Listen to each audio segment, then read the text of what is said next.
అపోస్తల కార్యాలు 28వ అధ్యాయం 30వ వచనం. పౌలు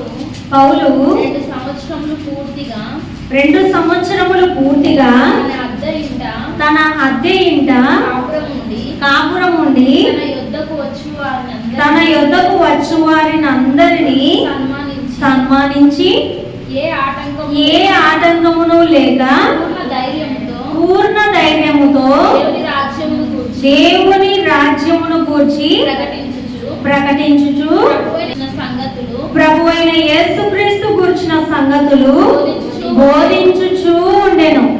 పౌలు 2 సంవత్సరాలు పూర్తిగా తన అద్దె ఇంట కాపురం ఉండి తన యొద్దకు వచ్చు వారిని అందరిని ఏం చేసేవాడంట? సన్మానించేవాడంట. అంటే చాలా మటుకు సాధారణంగా ఆలోచిస్తే ఒక ఇంటి నుండి ఇంకొక ఇంటికి షిఫ్ట్ అవుతూ ఉంటారు కదా. బాడిగిళ్ళు అంటే ఒకటే చోటు ఉండరు. ఎవరైనా ఒక సొంత ఇల్లు అయితే ఒకటే చోట స్థిరంగా ఉంటారేమో, కానీ బాడిగిళ్ళు అనేది ఒక చోటు నుండి ఇంకో చోటికి మారుతూ ఉండవలసిందే కదా. ఇంట్లో ఉన్న వారికి కానీ ఆ యొక్క ఇంటి ఓనర్ వాళ్ళకి కానీ నచ్చని విధంగా ఏది కనబడినా మారడం అనేది సహజం కదా. అయితే మారినప్పుడు ఇప్పుడు జైమన్ అయితే వాళ్ళ తల్లిదండ్రుల దగ్గరే ఉంది కాబట్టి పెద్ద ఇబ్బంది లేదు. కానీ చాలా మట్టుకు బాడిగిళ్ళు అంటేనే ఒక విసుగ్గా ఉంటుంది. ఇరుగు పొరుగు వాళ్ళకు పడదు, ఏదో ఒక గొడవలు.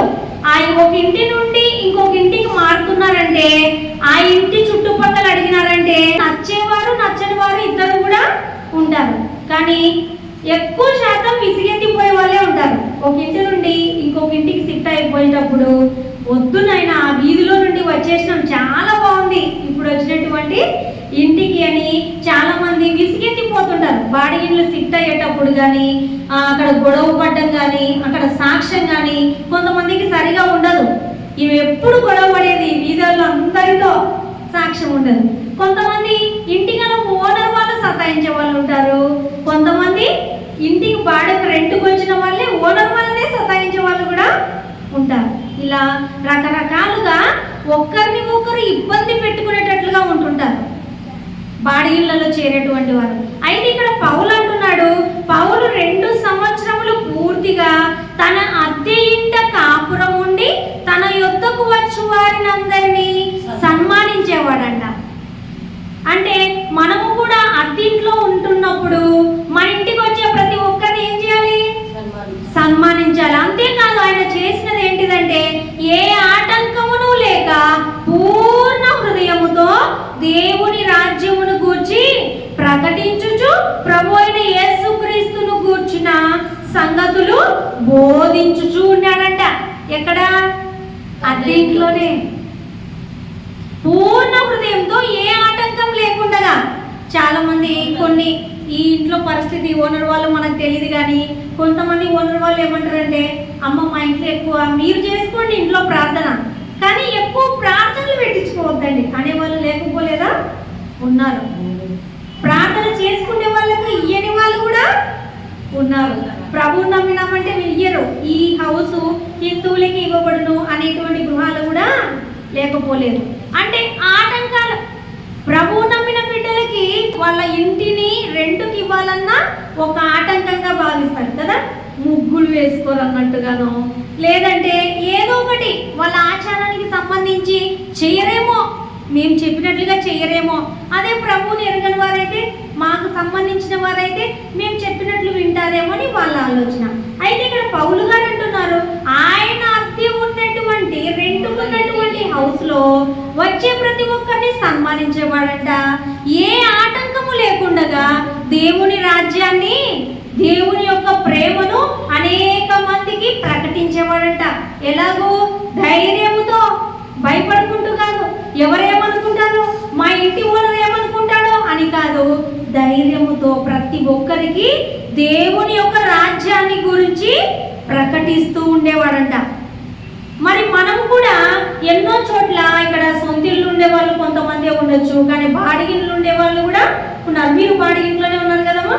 అయితే మనం ఉన్నప్పుడు ఆ ఇంటి గల వారికి కానీ చుట్టుపక్కల వారికి కానీ మనం ఎలా ఉండాలి? దేవుని ప్రేమను చూపించే వారంగా ఉండాలి.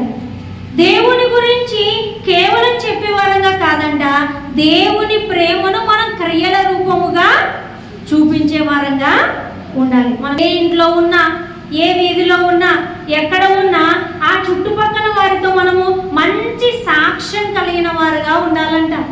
ఆ ఇంటిని వదిలి మనం వెళ్తున్నామంటే వాళ్ళకి ఏమనిపించాలి? అరే, ఇంత ప్రేమ కలిగిన కుటుంబం వెళ్ళిపోతుందా అనిపించాలి, అన్యులైనప్పటికీ. అంటే మనం ఎక్కడున్నా దేవుని ప్రేమను మనం క్రియలలో చూపించాలంట, ఏ ఇంట్లో ఉన్నా. అలా అందుకేనేమో ఈ సమయం ముందు వాక్యం ద్వారా జయమనికి కానీ సహోదరుడికి కానీ హెచ్చరిక చేస్తున్నాడు దేవుడు. ఈ యొక్క మాటల ద్వారా మనము ఏ ఇంట్లో ఉన్నా ఆ ఇంటి ఓనర్ వాళ్ళు దేవుని ప్రేమను మనలో చూడాలి. వాళ్ళు హిందువులైనా, ఒకవేళ చుట్టుపక్కల ఉన్న వాళ్ళతో, వీధిలో ఉండే వారితో మనం మంచి సాక్ష్యం కలిగిన వారిగా, దేవుని ప్రేమను ప్రకటించే వారంగా, చూపించే వారముగా ఉండాలని దేవుడు వాక్యం ద్వారా మనందరికీ హెచ్చరిక చేస్తున్నాడు. అలాగే ఒకసారి కీర్తనలు 128:1, యెహోవా యందు భయభక్తులు కలిగి ఆయన త్రోవల యందు నడుచు వారందరూ ధన్యులు. ఎవరంటమ్మా ధన్యులు? యెహోవా యందు భయభక్తులు కలిగి ఆయన త్రోవల యందు నడవాలంట. దేవుడంటే భయము, భక్తి కలిగి దేవుడు చెప్పినట్లుగా, దేవుని వాక్యానుసారముగా ఆయన నడుచుకోమన్నట్లుగా మనం నడుచుకోవాలంట. అలా ఎవరైతే నడుచుకుంటారో, అలా ఎవరైతే దేవుని యందు భయభక్తులు కలిగి ఉంటారో వాళ్ళు ఎవరంట? ధన్యులు. అటువంటి ధన్యకరమైనటువంటి విధానంలో మనం ఉండాలని దేవుడు కోరుకుంటున్నాడు. నిశ్చయముగా నీవు నీ చేతుల కష్టార్జితము అనుభవించెదవు. ఇలా ఉన్నప్పుడు ఎలా? మనం ఎప్పుడైతే దేవుని త్రోవల ప్రకారంగా నడుచుకుంటామో, వాక్యానుసారంగా నడుచుకుంటామో, మన కష్టార్జితాన్ని మనము అనుభవిస్తామంట. చాలా మంది వాళ్ళ కష్టార్జితాన్ని వాళ్ళు అనుభవించలేరు. ఎలాగంటే వాళ్ళు కష్టపడతారు కానీ వాళ్ళు అనుభవించకుండా హాస్పిటల్ పాలవ్వడము, లేదంటే అప్పులు పాలవ్వడము, ఎలాగో తెలియదు కానీ అన్ని కష్టాలే. 24 hours ప్రయాసపడి ఎంత సంపాదించినా తృప్తిగా వాళ్ళు జీవించడానికి ఉండదు. కొంతమందికి వాళ్ళకి దరిద్రులు అనమాట. ఎంత ఉన్నా దరిద్రులు, ఎంత ఉన్నా తినలేరు, ఎంత ఉన్నా అనుభవించలేరు. అటువంటి వారికి ఎందుకు అలా అనుభవించలేరంటే వాళ్ళు దేవుడంటే భయము, భక్తి లేకుండా జీవిస్తుంటారు. వాక్యానికి విధేయత చూపించే మనసు వారికి ఉండిండదు. ఎవరైతే అలా ఉండింటారో వాళ్ళు వాళ్ళ చేతుల కష్టార్జితాన్ని అనుభవించలేరంట. ఎవరైతే వాక్యానుసారంగా జీవిస్తామో వాళ్ళు వాళ్ళ కష్టార్జితాన్ని అనుభవిస్తారంట. మనం కోరుకుంటాం కదా, ఎవరమైనా మనం కష్టపడేది నేలపాలు అవ్వాలని కోరుకుంటామా? వేస్ట్ అయిపోవాలని కోరుకుంటామా? లేదంటే రోగాలకు పెట్టాలనుకుంటామా? లేదు, సంతోషంగా మన ఇంటిల్లిపాది హ్యాపీగా గడపాలనుకుంటాం. మనం సంపాదించిన ప్రతి ఒక్క రూపాయిని, అవునా కదా, మన పిల్లలు, మనం కష్టపడే ప్రతి రూపాయిని సంతోషంగా అనుభవించాలి. అంతే కదా? చాలా మంది సంపాదిస్తున్నాం అనుకుంటున్నారు కానీ సంపాదించేదాన్ని అనుభవించలేకపోతున్నారంట. ఎందుకంటే భయము, భక్తి లేనందువల్ల. ఎంతో సంపాదిస్తుంటారు, మనకంటే ఎక్కువ ఉంటారు. మనం మిడిల్ క్లాస్ వాళ్ళం అయితే హై రేంజ్లో సంపాదించే వాళ్ళు ఉంటారు, రోజుకు వేలకు సంపాదించే వాళ్ళు ఉంటారు. కానీ వాళ్ళు తృప్తిగా తినడానికి ఉండదు, కట్టడానికి ఉండదు, సంతోషంగా నిద్రపోవడానికి ఉండదు. ఇటువంటి పరిస్థితులన్నీ ఎవరికి ఉంటాయంటే దేవుని పైన నమ్మకం లేని వారికి, దేవుని పైన ఆధారపడకుండా జీవించేవారు. వాళ్ళ ధనాన్నే నమ్ముకొని వాళ్ళ కష్టమే, చూసావా నేను ఎంత సంపాదిస్తున్నాను, నాకెంతుందో, నాకేముందో అని వాళ్ళ కష్టం పైన, వాళ్ళ ధనం పైన ఆధారపడి ఎవరైతే జీవిస్తారో వాళ్ళు సంతోషంగా, సుఖముగా అనుభవించలేరంట. ప్రసంగి గ్రంథంలో కూడా ఒక సొలొమోను గారు అన్ని వ్యర్థము అని రాస్తుంటారు అన్నమాట వాక్యంలో. ఎవరైతే తమ కష్టార్జితాన్ని అనుభవించలేరో వాళ్ళ జీవితం వ్యర్థం. ఎంత సంపాదిస్తే ఎందుకమ్మా? ఏది తిన్నా అది తింటే పడదు, ఇది తింటే పడదు, అది తింటే బీపీ ఉంది, ఇది తింటే షుగర్ ఉంది. ఏది తిన్నావు ఒళ్ళుకి ఏది పడదు అంటే అర్థం ఏంటిది? అనుభవించలేకపోతున్నారు. పెద్ద బంగ్లాలు కట్టించుకుంటారు హీరో హీరోయిన్లు, పెద్ద పెద్ద ఎమ్మెల్యేలు. వాళ్ళు ఎప్పుడు ఆ బంగ్లాలోనే ఉంటారు. ఎప్పుడు ఎక్కడికో పోయి ఎక్కడో లాడ్జీలలో ఉంటారు, ఎక్కడికో రాజకీయాల్లో వెళ్ళిపోతారు ఒక ఊరికి, అక్కడ వాళ్ళ పని ముగించుకుంటారు, ఒక లాడ్జీలో పడుకోవాలి. వాళ్ళ బంగ్లా వాళ్ళు అనుభవించలేరు, 10 మనుషులు అనుభవిస్తుంటారు అందులో. ఉదయం లేచింది మొదలు సాయంత్రం వరకు ఆ బంగ్లాలో హ్యాపీగా తిరుగుతుంటారు. ఎవరు? కష్టపడే వాళ్ళే. వాళ్ళు ఉంటారు బాగా మంచి మంచి గృహాలలో. వీళ్ళు మాత్రం రోడ్లో పడి లాడ్జీలలో ఎక్కడెక్కడో తిరుగుతుంటారు. అనుభవిస్తున్నారా? ఎంత సంపాదించినా ఎంత ఉంటే ఎందుకు? అనుభవించలేని స్థితి. కోట్లకు పడగలెత్తినప్పటికీ వాళ్ళు ఒకటి తినాలి, ఒకటి ముట్టకూడదు, అంతే. ముట్టే పోతారు. అలాంటి పరిస్థితి. అంటే ఎందుకు ఆ పరిస్థితిలో ఉన్నారంటే వాళ్ళు ధనాన్ని నమ్ముకొని బ్రతుకుతున్నారు గనక. ఎవరైతే దేవుని యందు భయము భక్తి కలిగి ఆయన త్రోవలలో నడుస్తారో వాళ్ళంట కష్టార్జితాన్ని వాళ్ళు అనుభవిస్తారంట. నీవు ధన్యుడవు, నీకు మేలు కలుగును అని దేవుని వాక్యంలో మనకు హెచ్చరిక చేస్తున్నాడు. అలాగే ఒకసారి కొలస్సీలకు రాసిన పత్రిక 1వ అధ్యాయము 18వ వచనం. సంఘము అను శరీరమునకు ఆయనే శిరస్సు, ఆయనకు అన్నిటిలో ప్రాముఖ్యము కలుగు నిమిత్తము ఆయన ఆది అయ్యుండి మృతులలో నుండి లేచుటలో ఆది సంభూతుడాయను. సంఘము అనే శరీరానికి ఎవరు శిరస్సు? యేసుక్రీస్తుల వారు. సంఘానికి సంఘం అంటే మనము, సంఘానికి శిరస్సు యేసుక్రీస్తుల వారే. 128వ కీర్తన చదివినాం కదమ్మా. సంఘము అనేటువంటి ఈ యొక్క సంఘానికి మనందరికి కూడా శిరస్సు ఎవరు ఉండాలి? క్రీస్తు, యేసుక్రీస్తుల వారు. మనందరము స్త్రీలమే. మనందరికి ఇంటి యజమానుడు శిరస్సు. ఏ స్త్రీకి ఆ ఇంటి యజమానుడు శిరస్సు కదా. మా యజమానికి అడిగి చెప్తామండి అంటే ఏంటిది? శిరస్సు, head of the family. Head of the family అంటే కుటుంబానికి అంతటికి హెడ్ లాంటి వాడు ఎవరు? పురుషుడు, ఆ ఇంటి యజమానుడు. అయితే మన సంఘము, స్త్రీ పురుషులం అందరం సంఘము, దేవుని సంఘం. ఆ సంఘములో శిరస్సు ఎవరయ్యా అంటే యేసుక్రీస్తుల వారంట. మన హెడ్ ఆఫ్ ది ఫ్యామిలీ పురుషుడు. భర్తగా భర్త ఎలా చెప్తే భార్య ఎలా నడుచుకుంటారు. భార్య ఒక భర్త ఇంటి యజమానుడు ఎలా చెప్తే భార్య మరియు పిల్లలు ఇంటిల్లి పాది భర్త మాట, శిరస్సు మాట వింటారు కదా. వింటారు కదమ్మా. ఎవరైనా సరే ఒక నిర్ణయం తీసుకొని ఆలోచన ప్రకారంగా, ఎవరి ఆలోచన ప్రకారంగా నడుస్తుంది కుటుంబము?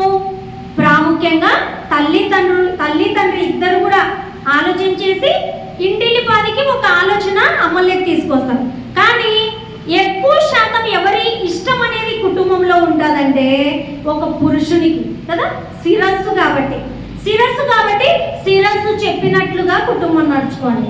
అది ఎంత వాస్తవమో సంఘమైనటువంటి మనము ఒక స్త్రీ కుటుంబంలో భర్త చెప్పినట్లు నడుచుకుంటూ, తర్వాత ఈ భర్తతో కలిసి ఆ పిల్లలు అందరూ కలిసి ఎవరు చెప్పినట్లు నడుచుకోవాలంట? క్రీస్తు చెప్పినట్లుగా. ఒక భర్త చెప్పినట్లుగా కుటుంబం అంతా నడుచుకుంటుంది పిల్లలతో సహా. అలాగూ కుటుంబం అంతా ఎవరు చెప్పినట్లు నడుచుకోవాలంట? యేసుక్రీస్తుల వారు చెప్పినట్లుగా నడుచుకోవాలంట. అప్పుడు మనము ఫలిస్తామంట. దేవుని వాక్యాన్ని మనము అనుసరించాలి. మన ఇంట్లో ఒక స్త్రీకి భార్యగా ఒక ఆలోచన రావచ్చు, భర్తగా ఒక ఆలోచన రావచ్చు. అయితే స్త్రీ పురుషులకు ఇద్దరికి వచ్చినటువంటి ఆలోచన ఏది కరెక్టో, ఏ నిర్ణయం మేము తీసుకోవాలో, ఏ ఆలోచన పాటించాలో, వాళ్ళిద్దరిలో ఏ ఆలోచన మంచి చేస్తుందో గ్రహించలేం కదమ్మా మనుషులుగా. అయితే మనం దేవుని సన్నిధిలో పెట్టాలి. ఒక స్త్రీకి వచ్చిన ఆలోచనని, ఒక భర్తకు వచ్చిన ఆలోచనని, ఇరువురి ఆలోచనని దేవుని సన్నిధిలో పెట్టి దేవుణ్ణి అడిగితే ఒక స్థిరమైన ఆలోచన మనకు వస్తుంది. ఏది మేలు చేస్తుందో ఆ ఆలోచన స్థిరపరచబడుతుంది. మనం ఎన్ని ఆలోచనలు ఆలోచనలు చేసినా యెహోవా యొక్క ఆలోచన స్థిరమవుతుందంట. మనం ఎన్ని చేసినా, మనం 100 ఆలోచనలు చేసినా దేవుని తీర్మానమే స్థిరమంట. అదే మనకు మేలు చేస్తుంది. కాబట్టి మనము మన ఇంటికి అంతటికి కుటుంబానికి మనం హెడ్గా పెట్టుకోవాల్సింది ఎవరినంటే దేవుని వాక్యాన్ని, దేవుణ్ణి. ఎప్పుడైతే మనము ఆ దేవుడు చెప్పినట్లుగా భర్త, భార్య, పిల్లలు అందరూ నడుచుకుంటూ ఉంటారో కుటుంబంలో ఫలింపు వస్తుందంట, అభివృద్ధి వస్తుందంట, ఆశీర్వాదాలు వస్తాయంట. శరీర ప్రకారంగా బాగుంటారు, ఆత్మీయంగా కూడా ఎన్నో మేలులు పొందుకుంటారంట, దేవుని చేత దీవించబడతారంట. అబ్రహాము గారు కూడా దీవించబడడానికి ముఖ్యమైన కారణం అదే. ఆయన తన కుటుంబానంతటికి హెడ్గా దేవుని ఉంచుకున్నాడు. దేవుడు ఎక్కడికి వెళ్ళమంటే అక్కడికి వెళ్తున్నాడు. ఆయన కనిపించినట్లు చేయట్లేదు, భార్య కనిపించినట్లు చేయట్లేదు. భార్య భర్తను ఫాలో అవుతుంది, భర్త భార్య కుటుంబం బంధువులందరూ ఎవరిని ఫాలో అవుతున్నారు? దేవుణ్ణి ఫాలో అవుతున్నారు. ఎప్పుడైతే కుటుంబం అంతా దేవుణ్ణి ఫాలో అవుతూ నడుచుకుంటూ వెళ్తున్నారో వాళ్ళు ఆశీర్వదించబడ్డారు. వాళ్ళు తరతరాలు వాళ్ళ యొక్క వంశం అనేది అభివృద్ధిలోకి వచ్చిందంట. అలాగా జయమణికి సహోదరుడికి కూడా వాక్యం ద్వారా హెచ్చరిక చేస్తున్న విషయం ఏంటిదంటే, మన ఆలోచనలు స్థిరమైనవి కాదు, మన ఆలోచనలు దేవునికి అప్పగించి భార్యాభర్తలు ఇరువురు ఎప్పుడైతే నడుచుకుంటారో అప్పుడు కుటుంబం అంతా దీవించబడతారంట. కుటుంబం అంతా ఎన్నో మేలులు పొందుకునేవారుగా ఉంటారంట. సామెతలు 3వ అధ్యాయము 5. నీ స్వబుద్ధిని ఆధారం చేసుకొనక నీ పూర్ణ హృదయముతో యెహోవా యందు నమ్మకముంచుము. ఏమంటున్నారమ్మా ఇక్కడ దేవుడు? నీ స్వబుద్ధిని ఆధారం చేసుకోకూడదంట. మనకున్న బుద్ధి ఎంతైతే ఉందో ఆ బుద్ధిని ఆధారం చేసుకొని మన జీవితాన్ని ముందు కొనసాగించకూడదంట. మన స్వబుద్ధిని ఆధారం చేసుకోకుండా ఏమనుంది ఇక్కడ? నీ పూర్ణ హృదయముతో యెహోవా యందు నమ్మకముంచుము, నీ ప్రవర్తన అంతటి యందు ఆయన అధికారానికి ఒప్పుకొనుము. అప్పుడు ఏం చేస్తాడంట ఆయన? నీ త్రోవలను సరళము చేయును. మనం అందరం కూడా జ్ఞాపకం ఉంచుకోవాల్సింది ఏంటిదంటే, మన బుద్ధిని ఆధారం చేసుకోవద్దు. మన జీవితంలో కష్టం వచ్చినా, ఒక ఆలోచన చేసినా, ఒక నిర్ణయం తీసుకున్నా మన బుద్ధికి తగినట్లుగా వెళ్ళకూడదంట. బుద్ధి అంటే మనకి ఎట్లా ఇష్టం వస్తే అట్లా. ఇంట్లో ఏదైనా సరే ఒక నిర్ణయం తీసుకోవాలనుకున్నాం, ఒక ఆలోచన చేసామనుకోండి, ఒక కష్టమే వచ్చిందనుకోండి, మన బుద్ధిని బట్టి మన ఇష్టాన్ని బట్టి పోకూడదంట. మన స్వబుద్ధిని ఆధారం చేసుకోనక ఎలాగుండాలి? నీ పూర్ణ హృదయంతో అంటే మన పూర్ణ మనస్సు అంతా ఎలా ఉండాలి? దేవునిపై ఆధారపడేవారుగా ఉండాలి, దేవునిపై నమ్మకం ఉంచేవారుగా ఉండాలంట.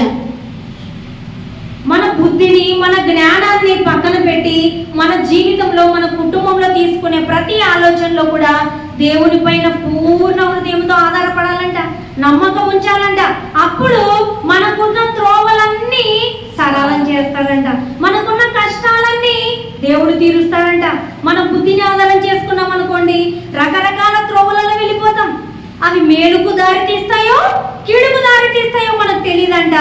కానీ మనం దేవుని పైన ఎప్పుడైతే నమ్మకం ఉంచి ఆధారపడతామో అప్పుడు మన త్రోవలని, మన కష్టాలని, మన ఇబ్బందులని, మన ఆలోచనలని ఆయన సరళం చేసుకుంటూ వస్తాడంట. మన సమస్యలన్నిటికీ ఆయన మార్గం సరళం చేస్తాడు. ఒకవేళ మార్గం మూసుకుపోయినా ఆయనకు అప్పగించాం కాబట్టి మూసుకున్న మార్గాలు కూడా తెరుచుకుంటాయి. అందుకోసమే మనం ఆయనకు అప్పగించాలి. మన జీవితంలో ఏ నిర్ణయం తీసుకున్నా, ఏ ఆలోచన అయినా, ఏ కష్టమైనా దేవునికి అప్పగించి ఆయన పైన నమ్మకం ఉంచి ఉండాలంట. అప్పుడు మన కష్టాలకి మార్గం సరళం చేయబడుతుందని దేవుడు వాక్యం ద్వారా హెచ్చరిక చేస్తున్నాడు. అలాగే ఒక వచనం చూడండి, యోహాను సువార్త 14వ అధ్యాయము, యోహాను సువార్త 14వ అధ్యాయము 2వ వచనం చదువు. నా తండ్రి ఇంట అనేక నివాసములు కలవు, లేని యెడల మీతో చెప్పుదును, మీకు స్థలం సిద్ధపరచ వెళ్తున్నాను. నేను వెళ్ళి మీకు స్థలము సిద్ధపరచిన ఎడల నేనుండు స్థలములో మీరును ఉండులాగున మరలా వచ్చి నా యొద్ద నుండుటకు మిమ్మును తీసుకొని పోదును. నేను వెళ్ళుచున్న స్థలమునకు మార్గము మీకు తెలియనని చెప్పాను. ఇక్కడ వాక్యంలో చూసినట్లుగా మనము ఈ లోకంలో ఎన్నో చోట్లకి మారిపోతుంటాం కదా. కొంతమంది సొంతిల్లు కట్టుకున్నా ఇంకొక ఊర్లో స్థలం ఉందని అక్కడ కూడా కట్టుకుంటుంటారు కదమ్మా. ఈ ఊర్లోకి ఇల్లు ఉందనుకోండి, ఇంకొక ఊర్లో కూడా స్థలం ఉంటే అక్కడ కూడా కట్టుకుంటారు. ఒకవేళ వాళ్ళ పిల్లల చదువుల విషయమో లేదా ఇంకొక పని విషయమో వెళ్ళాలనిపిస్తే ఈ సొంతింటిని విడిచిపెట్టి ఇంకొక ఇంటికి కూడా వెళ్ళిపోతారు. అలాగా మనం ఒక చోటు నుండి ఎన్నో చోట్లకు మారుతుంటాం. మన జీవితంలో ఒక చోట అంటూ ఉండదు, ఎన్నో చోట్ల ఇప్పటికే మారింటాం కూడా కదా. మారుతుంటాం మన పనులను బట్టి, మన పిల్లల చదువులను బట్టి రకరకాలుగా మనము వేరు వేరు స్థలాలకు వెళ్ళిపోతుంటాము. అయితే మనకు దేవుడు అంటున్నాడు ఇక్కడ, నా తండ్రి ఇంట అనేక నివాసములు కలవు. యేసుక్రీస్తుల వారి లోకంలో ఉన్నప్పుడే అంటున్నాడు, నా తండ్రి ఇంట అనేక నివాసాలు ఉన్నాయి. మీరు ఇక్కడ ఏ ఊర్లో అయినా నివసించండి, ఏ దేశానికైనా వెళ్ళండి, ఎక్కడైనా నివసించండి. అయితే మీరందరూ నివసించే ప్లేస్లన్నీ వదిలి ఒకానొక సమయం అందు ఈ నివాసాలు వదిలిపెట్టి, అది బాడిగిళ్ళు కావచ్చు, సొంతిల్లు కావచ్చు, ఈ నివాసాలు వదిలిపెట్టి ఒకానొక సమయంలో మనమందరం కూడా ఒక నివాస స్థలానికి వెళ్ళాలంట. ఆ నివాస స్థలాలు ప్రభు మన కోసం సిద్ధపరుస్తున్నాడంట. పరలోకంలో మనందరికీ నివాస స్థలాలు, ప్రభువుని ఎవరైతే నమ్మారో, ఎవరైతే విశ్వసించారో వాళ్ళందరి కొరకు ఆయన దేవుని ఇంటిలో నివాసాలు. మన కోసం నివాసం మన తల్లిదండ్రులందరూ ఇవ్వకపోయి ఉండొచ్చు. ఒకవేళ ఉన్నతస్తులైతే తమ బిడ్డలకు కూడా ఇల్లు ఇచ్చే వాళ్ళు ఉన్నారు. అయితే కొందరికి ఇవ్వలేని పరిస్థితిలో ఉన్న వాళ్ళు కూడా ఉంటారు కదా. ఊరికి మ్యారేజ్కి పెళ్లి చేయడానికి కట్నం ఇస్తారు, పంపించేస్తారు. అయితే ప్రతి తల్లిదండ్రులు మనకి నివాసాలు ఇవ్వలేకపోవచ్చేమో, కానీ మన కన్న తండ్రి అయిన దేవుడు ఈ లోకంలోకి పంపించాడు. ఈ భూమిపైన ఎక్కడైనా నివసించమన్నాడు. అయితే కొద్ది కాలమే ఈ నివాస స్థలాలు విడిచిపెట్టంట ఆయన ఏర్పాటు చేస్తున్న ఆ నివాస స్థలానికి మనం వెళ్ళవలసిన వారంగా ఉన్నామంట. దేవుని ఇంట అనేక నివాస స్థలములు కలవు, లేని ఎడల మీతో చెప్పుదును. ఉన్నాయి అక్కడ నివాస స్థలాలు. మీకు స్థలం సిద్ధపరచడానికి నేను వెళుతున్నాను, మీ అందరి కోసం నేను అక్కడ మీకోసం స్థలం సిద్ధపరుస్తాను అని. అయితే తర్వాత మాట, నేను వెళ్ళి మీకు స్థలం సిద్ధపరిచిన ఎడల నేనున్న స్థలములో మీరును ఉండులాగున మరలా వచ్చి నేను మిమ్మల్ని తీసుకొని పోతాను. మరలా వస్తారంట, అదే ప్రభు రాకడ కదమ్మా. మరలా వస్తాడు. అప్పటికి మనం మరణించిన వారం అయితే మన ఆత్మలు సమాధిలో నుండి మళ్ళీ పరదేశం నుండి మన ఆత్మలు మళ్ళీ లేపబడతాయి. ఎవరైతే ప్రభువుని నమ్మారో వాళ్ళందరూ మళ్ళీ తిరిగి లేస్తారు. అదే ఇంకా మరణం రాని వారైతే డైరెక్ట్ గా వాళ్ళ ఆత్మలు ప్రభువుతో పాటు ఆయన అందరినీ, ప్రభువును విశ్వసించిన వారిని అందరినీ ఆయన సిద్ధపరిచిన స్థలానికి మనల్ని అందరినీ కూడా తీసుకొని వెళ్తాడంట.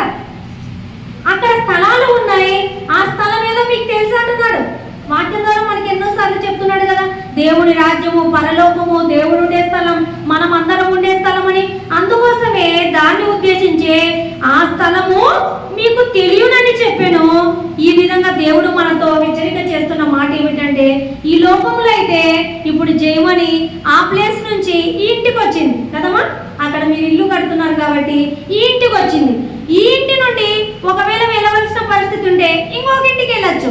ఒకవేళ సొంత ఇల్లైనా కట్టుకోవచ్చు, ఏ ఇంటికైనా వెళ్ళొచ్చేమో. కానీ మనమందరం ఏ ఇంట్లో ఉన్నా ఒకానొక సమయంలో మనము దేవుని ఇల్లైనటువంటి ఈ దేహాన్ని మనం వదిలి వెళ్ళిపోతాం. అయితే వెళ్ళిపోయిన మనమంట ప్రభువు రాకడలో అందరము కూడా ప్రభు సిద్ధపరిచిన ఆ ఇంటికి మనము వెళ్ళాలంట. వెళ్ళేటట్లుగా ఈ లోకంలోనే మనము సిద్ధంగా ఉండాలంట. అందరం వెళ్ళలేము ఆ ఇంటికి. ఆ ఇంటికి ఎవరు పడితే ఆ ఇంటికి వాళ్ళు రాలేరు. ఎవరైతే దేవుని యందు భయభక్తులు కలిగి, దేవుని పట్ల నమ్మకం కలిగి, దేవుని వాక్యాన్ని అనుసరించి జీవిస్తారో వాళ్ళందరూ కూడా దేవుడు సిద్ధపరిచిన ఆ ఇంటికి మనము వెళ్తామంట. కాబట్టి ఇక్కడ ఎన్ని ఇల్లులు మారినా మనమందరం కూడా దేవుడు ఉన్నటువంటి ఆ ఇంటికి ఎప్పటికైనా ప్రభువు రాకడలో మనం అందరం చేరుకుందాం. అట్టి కృప దేవుడు మనందరికి కూడాను అనుగ్రహించునుగాక. ఆమేన్.